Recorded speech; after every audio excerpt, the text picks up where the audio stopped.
कुछ दिन पहले की बात है। एक सुंदर सी लड़की कि शादीशुदा थी, अपनी बेटी की जिद करने पर उसे चिड़ियाघर घुमाने ले गई। काठी से काफ़ी आकर्षक दिखने वाली जो युवती भले ही सांवली थी, पर उसके चेहरे पर नूर हर किसी को अपनी ओर एक नज़र देखने को मजबूर कर ही देता था। काले घने लंबे बाल जो कि उसकी कमर तक जाते थे, उसके सौंदर्य में निखार लाने का काम कर रहे थे।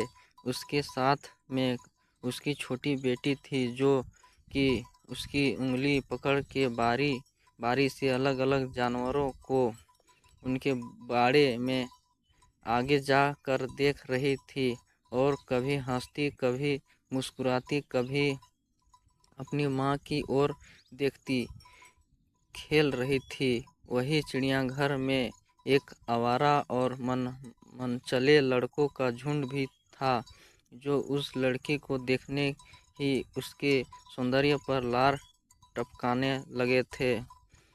उनसे आपस में ही होश लग गई थी। वे एक दूसरे से कहने लगे, वे देख, तेरी भाभी आ रही है। तभी दूसरा लड़का पहले बालों से कहा कि चल पगली, भाभी तो तेरी है, मेरी तो जानेमन है। ऐसे भट्ठे और अश्लील कमेंट करते हुए वे लड़के उस लड़की के आगे पीछे घूमने लगते थे, लेकिन वे लड़की उन बेशर्म लड़कों को इग्नोर करते हुए अपनी बेटी के साथ मस्ती करते हुए आगे बढ़ती जा रही थी। अपने प्रति कोई भी प्रतिक्रिया न देखकर वे लड़के अब और भी ज़्यादा ज़ोर शोर के साथ उसका पीछा करने लगते थे। एक लड़का जो सबसे ज़्यादा जोश में था, आगे जाकर शेर के बाड़े वाले पिंजरे की छत पर कूद कर बैठ जाता है और गाना गाने लगता है, तेरा ध्यान किधर है, तेरा हीरो इधर है। उसकी कुछ और इशारा भी करने लगता है।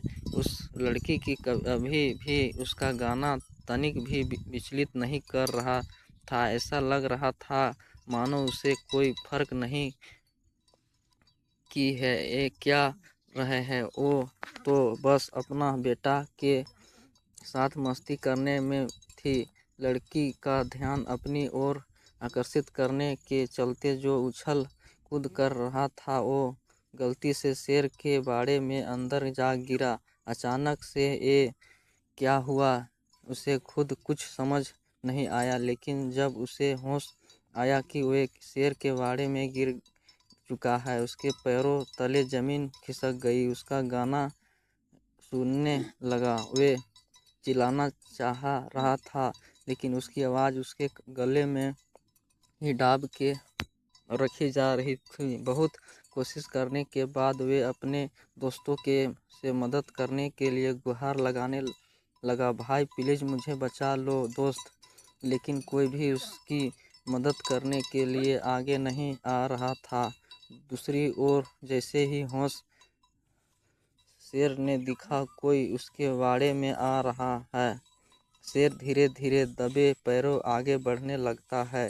शेर के चेहरे और उसकी आंखों का खौफ देखते ही लड़का का हाल बेहाल हो गया था। उसे तो लगा कि शायद ये ज़िंदगी का आखिरी दिन होगा। बाड़े के बाहर बहुत से लोगों की भीड़ इकट्ठी हो जाती है और सब लोग उसे बाहर आने के लिए चिल्लाते हैं, लेकिन आगे बढ़ कि कोई भी उसे बचाने के लिए नहीं आता है। शेर आगे बढ़ रहा था, तभी भीड़ में से आगे आते हुए उस लड़की ने अपनी साड़ी का एक किनारा जल्दी से बाड़े में फेंक और चिल्लाने कर कहा, जल्दी से पकड़ो। लड़की ने अपनी बालों पूरी साड़ी उतार दी और बाकी लोगों की मदद से एक छोर कपड़े न रही। दूसरे छोर को पकड़ के वो लड़का किसी तरह से अपनी जान बचाने में कामयाब हो गया।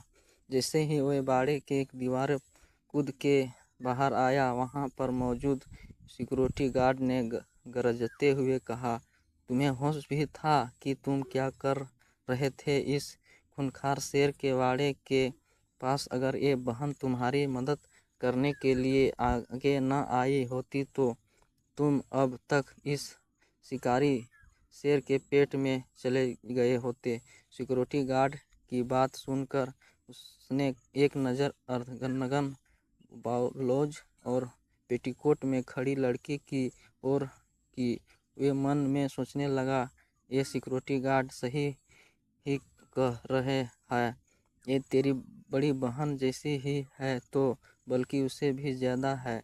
एक बहन ही तो जिसने अपने भाई की जान बचाने में के लिए अपनी इज्जत की परवाह किए बिना अपने देह से साड़ी उतार कर मेरी रक्षा की। लड़के ने हाथ जोड़ और उसकी लड़की के पैरों में गिरते हुए माफ़ी मांगने लगा। बहन, मुझे माफ़ कर दो, मैं कुछ देर के लिए भावनाओं में बह गया था और अपनी मर्यादा को भूल गया था। मुझे माफ़ कर दो। अपनी इज्जत की परवाह किए बगैर मेरी जान बचाने के लिए अपनी साड़ी तक उतार दी। आगे से मैं किसी भी महिला को अपनी माँ और बहन की नज़र से ही देखूंगा। उस लड़की ने अपने पैरों में पड़े लड़के को पकड़ के उठाया और मुस्कुराते हुए कहा, भाई, किसी भी स्त्री की इज्जत उसके बदन पर लिपटे चंद्र वस्त्रों में नहीं होती और न ही उसके किसी विशेष अंगों में होती है। ये हम इंसानों की मानसिक विकृति है जो कि जबरन इज्जत के साथ जोड़ के देखते हैं, जबकि सच्चाई तो ये है कि स्त्री इज्जत तो उसके आचरण, उसके चरित्र से जुड़ी होती है। उस सुंदर सी दिखने वाली बालो लड़की के आकर्षक मुख में इतनी मर्यादित और भावनापूर्ण शब्द सुनकर वहाँ मौजूद भीड़ तालियां बजा उठी।